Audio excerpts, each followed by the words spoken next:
Olá, irmãos, graça e paz. Deus abençoe a sua vida e que esse tempo aqui de estudo, de edificação, possa fortalecê-lo, nutri-lo, possa enchê-lo de esperança e dar a você a direção bíblica para uma vida frutífera, para uma vida que honre ao Senhor. Nós vamos, nesta noite de quinta-feira, desenvolver a nossa abordagem baseada no texto de Gênesis 12. E eu gostaria de convidar você nesse momento a orar ao Senhor. Nós vamos fazer uma oração. Em seguida nós passaremos para a nossa tratativa bíblica. Vamos orar? Senhor nosso Deus, nós nos alegramos na Tua presença e rendemos graças ao Senhor pela Tua bondade, misericórdia, pela Tua palavra e pela oportunidade que nós temos de servi-lo e conhecê-lo. Portanto, ó Deus, em nome de Jesus, nos guie pela verdade do Evangelho, nos direcione, nos ilumine pelo Teu Espírito e que a Tua verdade traga, ó Deus, lições transformadoras para a nossa vida, para a nossa caminhada cristã.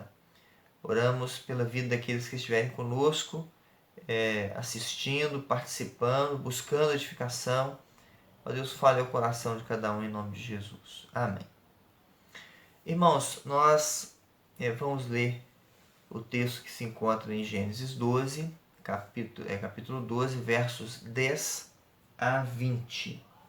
Gênesis capítulo 12, dos versículos 10 ao versículo 20, uma pequena porção da história de Abraão, logo no seu início, que traz ricas lições para nós no que diz respeito ao desenvolvimento da nossa fé. Vamos ler então o texto, você pode acompanhar aí na sua Bíblia. Havia fome naquela terra. Desceu, pois, Abrão ao Egito para aí ficar, porquanto era grande a fome na terra. Quando se aproximava do Egito, quase ao entrar, disse a Sarai, sua mulher: Ora, bem sei que és mulher de formosa aparência.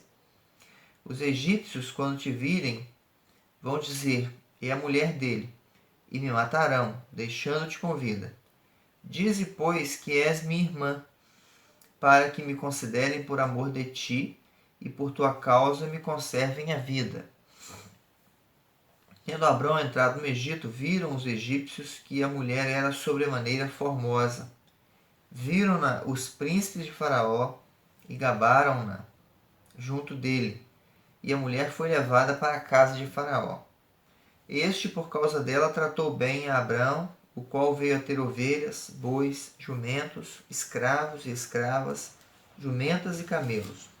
Porém o Senhor puniu Faraó e a sua casa com grandes pragas por causa de Sarai, mulher de Abraão. Chamou, pois, Faraó a Abrão e lhe disse: Que é isso que me fizeste? Por que não me disseste que era ela a tua mulher? E me disseste ser tua irmã. Por isso a tomei para ser minha mulher. Agora, pois, eis a tua mulher, toma e vai-te. E Faraó deu ordens aos seus homens a respeito dele, e acompanharam-no a ele e a sua mulher e a tudo quanto possuía. Amém. Bem, uma coisa nós precisamos destacar nessa história, ou nesse cenário, melhor dizendo, quanto ao personagem Abrão aqui. Abraão, né, na verdade, é apontado na Escritura como o pai da fé. E todos os salvos chegam ao arrependimento, são salvos, recebem a aplicação da obra redentiva de Cristo pela fé de Abraão. A minha fé, a sua fé, é a fé de Abraão, tem origem em Abraão, é a mesma fé de Abraão, é a fé no Redentor, no Filho da promessa, Cristo. Então, nós cremos segundo esta fé. É esta a nossa fé, não é outra. Então não tem uma outra dispensação, digamos assim, um outro tempo diferente daquele. Aquele não foi anulado. É a mesma fé percorrendo a história. Então ele é apontado como o pai da fé. De fato, o foi.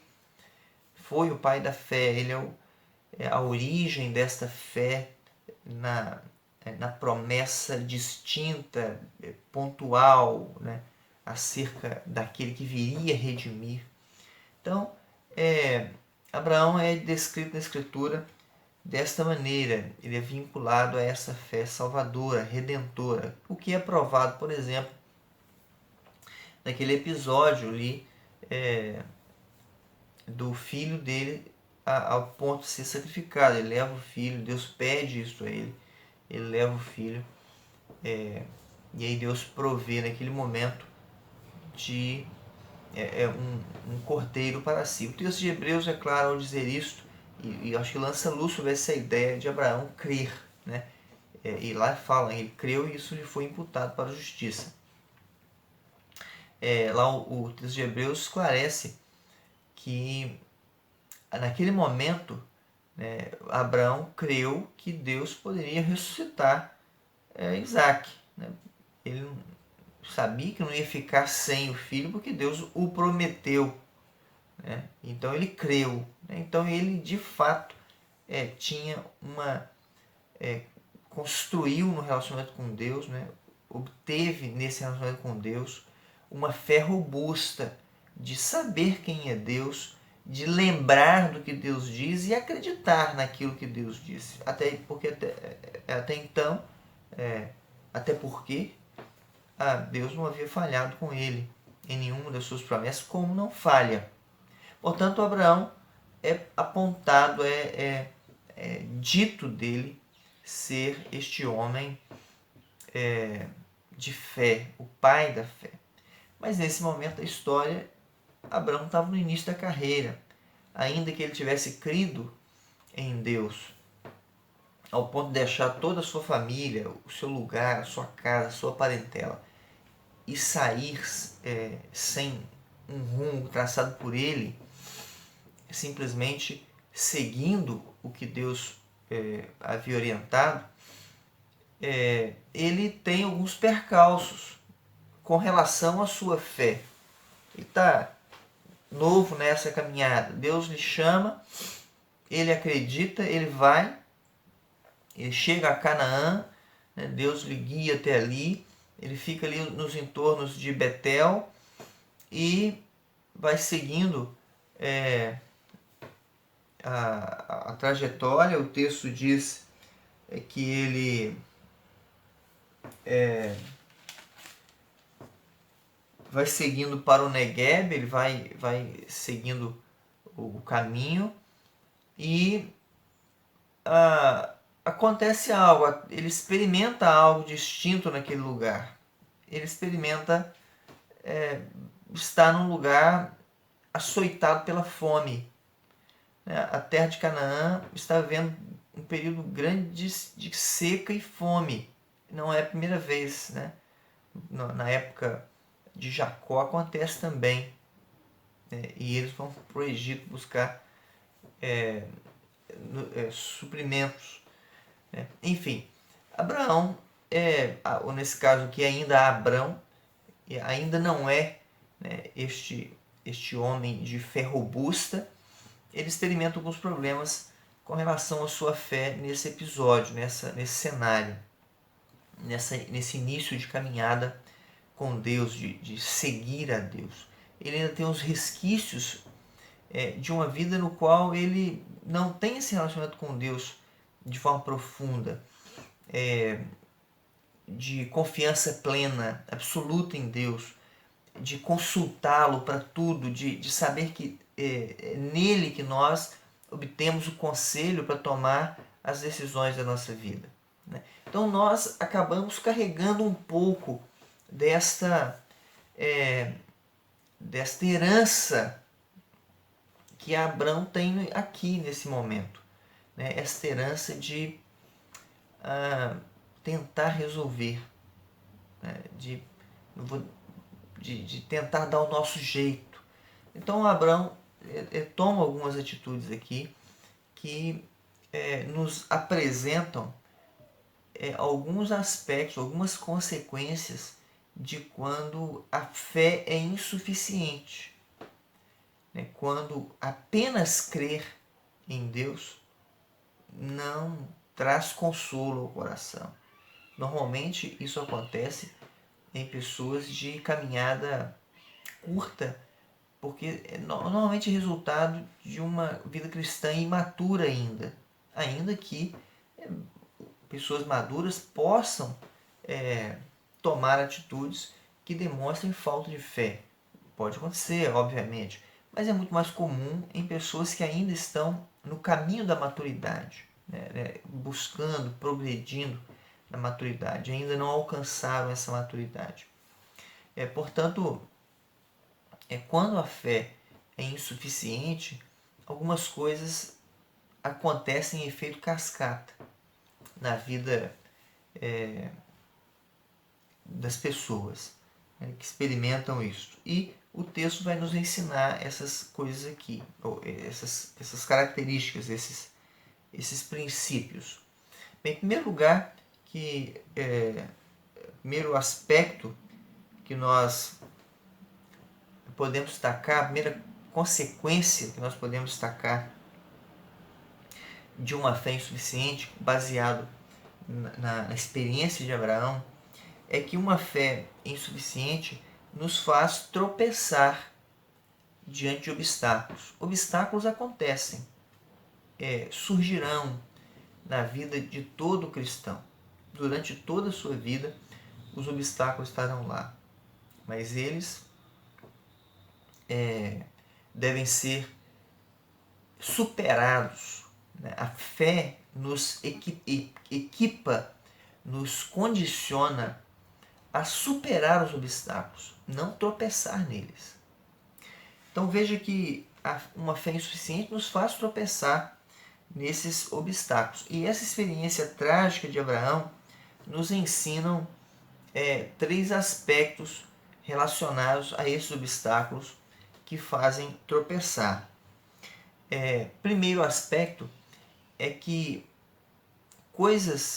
quando a nossa fé não é um alicerce firme, não é suficiente para nós, para resolver os problemas, coisas ruins se tornam obstáculos intransponíveis para nós. Nós ficamos perdidos, né, como formigas quando se atrapalha ali a carreirinha dela.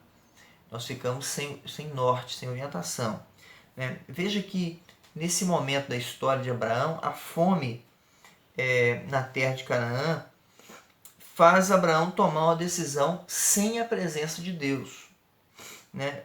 O lugar para onde Deus mandou Abraão ir foi Canaã. Ele mandou Abraão ir para Canaã, ele conduz Abraão até ali, ele promete aquela terra a Abraão. Abraão tem a incumbência de correr a terra, conhecer a sua herança. E quando a fome chega ali, Abraão se esquece de ir a Deus ou deliberadamente resolve não fazê-lo. A coisa mais lógica que surge na cabeça de Abraão é: eu vou para um lugar que tem comida. Ele não pensa em buscar a Deus, em pedir o direcionamento de Deus, em ouvir o que Deus tem a dizer. Ele simplesmente toma uma decisão sem o aparato divino, a chancela de Deus, né? Ele vai para o Egito. Essa atitude dele tipifica a busca de soluções por nós mesmos, ao invés de recorrermos a Deus nas mais variadas circunstâncias da nossa vida. Nós convivemos todo o tempo com pequenos obstáculos e grandes obstáculos. Nos pequenos e nos grandes, Deus precisa ser buscado. Nós precisamos recorrer a Deus para que a nossa decisão seja fruto da nossa fé em Deus. Paulo, escrevendo aos Romanos, capítulo 13, ele diz o seguinte: porque aquilo que não provém de fé é pecado. A nossa fé em Deus precisa nos levar a Deus para que o conselho de Deus guie as nossas decisões e elas sejam corretas. Elas redundem em glória a Deus na nossa vida, para que experimentemos isto, e na vida de outros, para que vejam em nós a manifestação da ação divina. Portanto, quando a fé é insuficiente, coisas ruins se tornam obstáculos intransponíveis para nós e nos levam a tomar decisões sem Deus. Mas há ainda um segundo princípio dentro desse tropeço diante dos obstáculos por causa de uma fé insuficiente, é que quando a fé é insuficiente, coisas boas se tornam obstáculos que nos fazem tropeçar.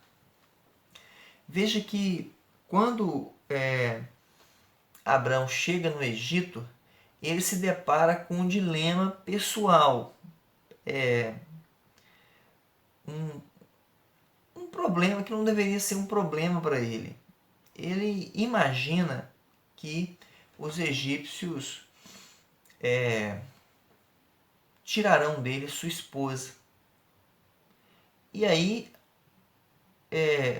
a saída que ele toma é entregar de mão beijada a esposa dele. Ele considera a beleza da sua esposa um problema para a sua vida. Ele considera que a beleza da sua esposa colocaria em risco a sua vida. Ele diz, aqui em diálogo com ela, que ela reconhece isso, ela é uma mulher formosa e eles deveriam mentir, dizer que era irmã dele, não esposa, ainda que fosse meia-irmã, né? Não existe meia-verdade, ela era esposa, e o que Abraão fez foi lançar mão de um recurso maligno para tentar preservar a sua vida, como se Deus não fosse suficiente para isso, e como se a promessa de Deus não englobasse o cuidado da sua vida. Então ele decide criar um estratagema, mentir, e o problema que ele tem é algo bom que Deus deu. Deus lhe deu uma esposa revestida de especial beleza, destacada beleza, para o deleite dele, para a satisfação de ambos, para que houvesse harmonia, para que houvesse encantamento, no bom sentido, obviamente. E ele transforma esta graça de Deus em lhe dar uma esposa que enche seus olhos, que orna a sua casa com sua beleza. Ele trata isso como um obstáculo e tropeça neste obstáculo, porque ele expõe a sua esposa a ser objeto de algo hediondo. Ele expõe a sua esposa à violência, à sua honra. Ele expõe a sua família à corrupção, à honra dela, ele expõe a sua família, o seu leito à mácula por parte de um ímpio, por medo da morte. E ele atribui isto ao fato de Sara ser bela. Uma coisa boa se torna para ele um obstáculo para o tropeço. Isso é resultado de uma fé insuficiente. Quando a fé ainda não está sólida, quando nós não cuidamos bem da nossa fé, quando Deus não é o nosso recurso máximo, nós costumamos tomar atitudes tolas e lançar mão de coisas boas, transformando-as em ruins. Mas também existe um terceiro aspecto aqui dentro da questão do obstáculo para o tropeço, é que quando a nossa fé é insuficiente, nós nutrimos um egoísmo que vai além das medidas, né? Nós nos tornamos deveras egoístas. Veja que a falta de fé ou a fé debilitada de Abraão aqui torna ele um homem egoísta demais, que pensa só em si. Ele tenta preservar a sua vida usando Sara como escudo. Ele expõe a sua esposa ao escárnio, a uma situação impensável. Ele manda sua esposa, praticamente entregue de bandeja a esposa, ao harém de Faraó para que ele não morresse. Isso é o cúmulo da covardia de um homem que deveria crer em Deus, que deveria ter desde o início recorrido a Deus e ter tido uma postura de líder da sua casa e da sua esposa. Um homem que demonstra fé ao deixar a sua parentela, mas não demonstra fé ao liderar a sua casa. Veja que quando a fé não é uma base sólida, qualquer obstáculo nos desvia do propósito divino, nos faz cair. Por isso que nós precisamos nutrir a fé de forma abundante, contínua, cuidar dela. Mas a fé insuficiente não apenas nos faz tropeçar diante dos obstáculos, ela também traz consequências que nós não prevemos. Nós costumamos achar que temos o controle, nós costumamos achar que as nossas ideias são ótimas. E principalmente quando nós temos algum arroubo de ter uma ideia sem consultar a Deus, né? E aí nós tratamos essa ideia como um bibelô. Só que se as nossas decisões não são fundamentadas em fé, demonstram uma fé frágil, isso traz consequências não previstas. Veja o cenário. Abraão vai para o Egito, cria essa estratégia, e essa estratégia dele com relação a Sara, aqui ainda Sarai, de considerá-la irmã, dizer que é sua irmã, expõe ele a algumas coisas que ele não estava prevendo. Veja o que o cenário nos mostra. Primeiro, que ele percebe que Faraó não negocia. O texto diz que ao receber, né, ao Faraó, quando o Faraó recebe a informação sobre Sara, que ela é elogiada por aqueles que estão próximos a ele, ele manda chamá-la, ele traz ela para o meu harém. Ele não negocia, ele não vai lá conversar com Abraão, saber como é que é esse negócio, ele manda trazer, ponto. Abraão agora está vivo e inclusive recebe muitos presentes, falaremos em seguida, mas ele está sem a sua esposa. A sua esposa é levada dele para ser esposa de outro.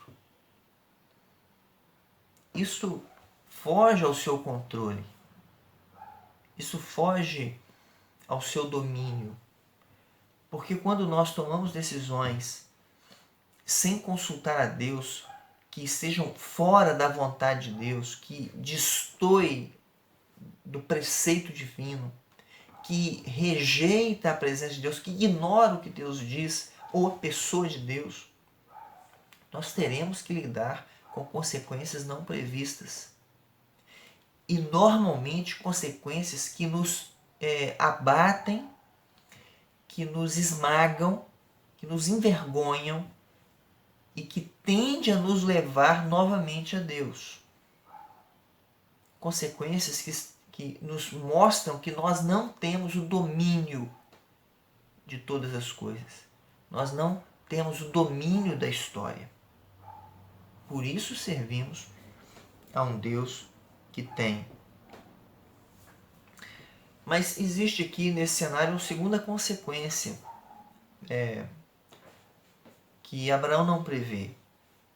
E não prevê como o faraó vai tratá-lo com relação a Sara. Veja que o texto diz que Faraó lhe dá muitos presentes. Faraó enriquece Abraão.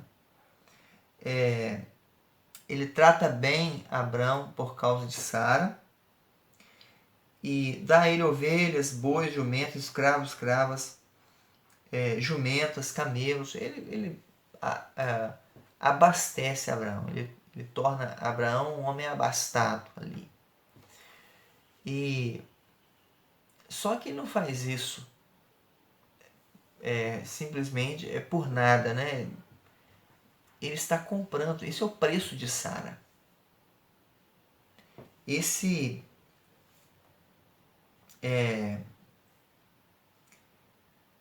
é o dote. Ele está pagando por ela. Esse ato é um ato de humilhação. É um ato de esmagamento de Abraão, ou de Abrão. Note que ele cria uma estratégia para manter-se vivo. A mulher é levada dele. E este homem ímpio que leva sua mulher, lhe paga por ela. Isso é humilhante. É como se ele tivesse vendido sua esposa, entregado a sua esposa, ficado vivo e agora abastado, mas sem ela. Isso é uma consequência não prevista. A maneira com que o mundo, que os ímpios lidam com as coisas, com aquilo que nós consideramos valioso, pode ser para nós uma surpresa. Por isto nós devemos nos guiar fundamentados numa fé genuína, sólida. Devemos alimentá-la, para que não tenhamos que lidar com consequências assim. Consequências que nos expõem a um tipo de circunstância que destoa de forma absoluta daquilo que Deus tem reservado para nós. Do estilo de vida celestial, dos princípios celestiais. Nós não deveríamos ter que lidar com situações assim. Não precisamos lidar com situações assim. Basta nos guiarmos pela palavra de Deus, por aquilo que Deus nos orienta. E devemos olhar também aqui nesse cenário, além dos obstáculos que fazem tropeçar aquele que tem uma fé tímida, além das consequências não previstas, que a pessoa que tem uma fé insuficiente precisa administrar, a fé insuficiente também pode ser mudada. Aquilo que é provocado por uma fé insuficiente, o texto nos ensina que pode ser mudado por Deus. Quando Deus intervém, pode ser mudado. Talvez você esteja lidando com uma situação assim. Tenha tomado uma série de atitudes sem consultar a Deus sem a presença de Deus, sem a direção divina, e esteja lidando hoje com as consequências disto. O texto nos mostra que Deus pode mudar isto. Ele pode intervir na história e restaurar, renovar. Ele pode colocar as coisas no lugar. Veja o que o texto diz, o que nosso cenário nos apresenta, né? A cena nos mostra um Deus que transforma aquilo que foi quebrado, né? Muda as consequências da incredulidade, nesse caso de Abraão, nessa circunstância, e muda as consequências da nossa incredulidade em muitas circunstâncias da nossa vida. E isto é visto aqui na vida de Abraão. Veja o que acontece. Primeiro, Deus pune Faraó. Deus vê o que está acontecendo, ele vê a tolice de Abraão, ele intervém punindo Abraão, para que Abraão não corrompa a casa, para que Faraó não corrompa a casa de Abraão, a casa que Deus chamou para si, que não corrompa a sua igreja. A casa de Abraão era o protótipo da igreja, né, no âmbito familiar. Então ele intervém punindo o Faraó. Deus traz o peso da sua mão sobre a casa de Faraó para que ele não toque Sara. Segundo, Deus confronta Abraão. E o mais interessante aqui é que Deus humilha Abraão, não o confrontando de forma direta. Ele usa um ímpio para isso. Não há nada mais humilhante para o cristão ser colocado no seu lugar por um ímpio, por alguém que não mais lhe chama a atenção, lhe mostra a verdade, ainda que ele não a conheça. Lhe mostra a verdade como um instrumento divino. Isso é humilhante. Uma coisa seria Deus mandar um anjo, o cenário seria diferente. Mas Deus usa o próprio Faraó para dar uma corrigida, uma desconcertada em Abraão. Faraó chama-lhe a atenção por expor a sua casa à punição de Deus. Provavelmente Sara, né, contou o que aconteceu ali, contou a verdade. Alguém tinha que dizer a verdade, né? Sara conta a verdade. E diante da ação divina, do peso da mão de Deus, Faraó vai a Abraão e lhe dá uma desconcertada, né? Deus chamando a atenção, Deus corrigindo, né? Deus faz essas coisas. Então Deus intervém nos redirecionando.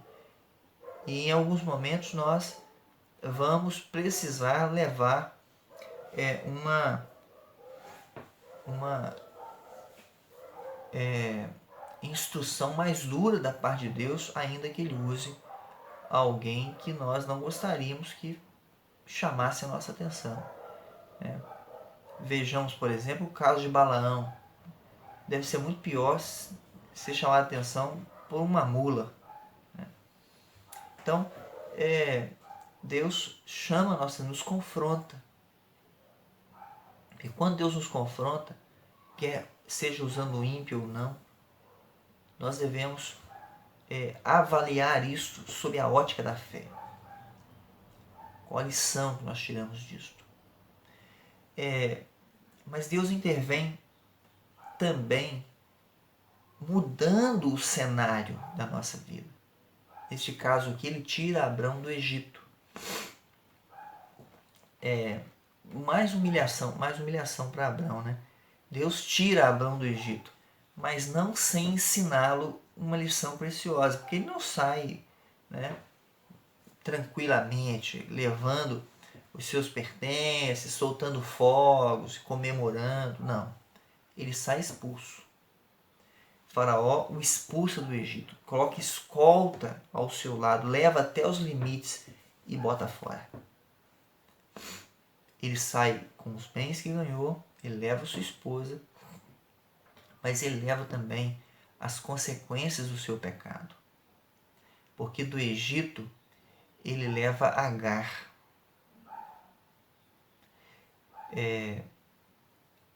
E isto se torna para ele um laço desta atitude inconsequente. Porque Agar foi a serva de Sara que concebeu Ismael, que veio a ser, né, e ainda hoje é responsável por um povo inteiro que se opõe à igreja cristã. Veja que não foi uma atitude simples de tentativa de preservar a vida de Abraão. Foi uma atitude na qual ele rejeita a presença de Deus, o conselho de Deus. Ele se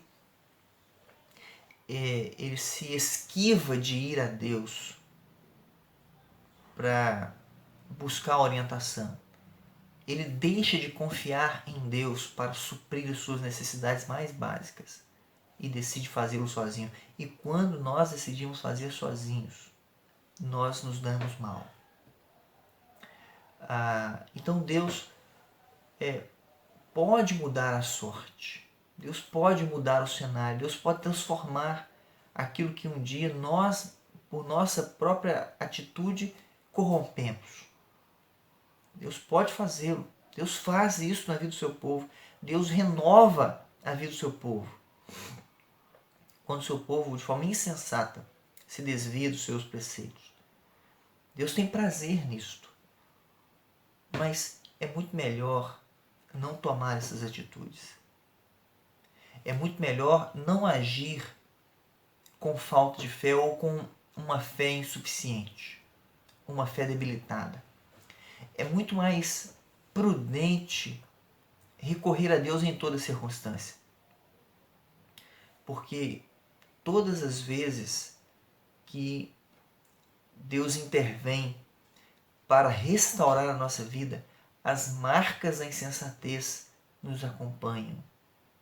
As consequências deixam feridas, marcas e criam cenários para mais pecado e destruição. Portanto, meu amado irmão, cuide da sua fé. Alimente-a, fortaleça ela de forma robusta.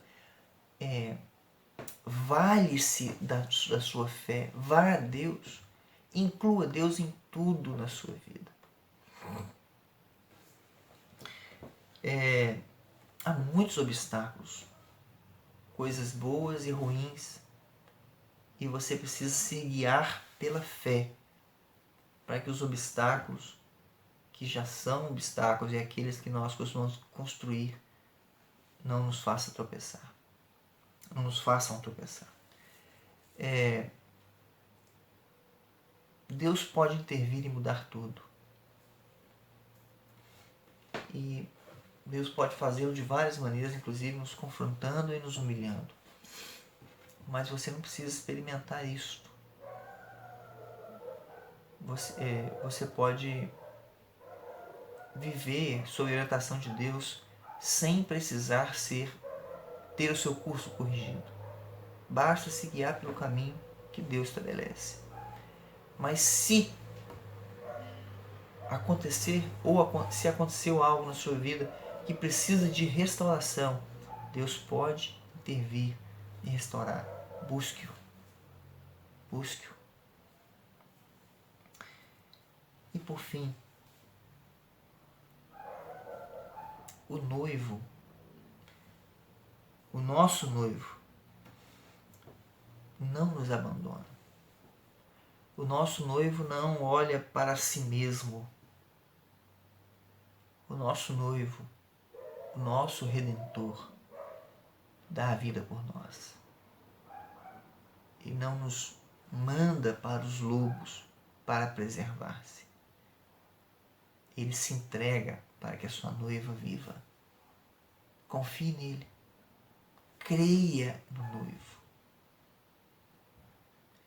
Submeta a sua vida ao seu senhorio, à sua liderança, ao seu governo e deleite-se nisto. Que Deus o abençoe, que Deus enriqueça-o, lhe dê uma fé vigorosa e robusta, em nome de Jesus e para a glória dele. Amém. Vamos orar? Santo e eterno Deus, nós bendizemos o teu nome e agradecemos a oportunidade de conhecer um pouco mais da tua palavra e por ela sermos instruídos. Ó Deus, nos dê coragem para aplicar a verdade do Evangelho e viver para a tua glória, em nome de Jesus. Amém. Irmãos, Deus os abençoe de forma preciosa, a sua família, e lhe dê um restante de semana rico na presença do nosso Deus.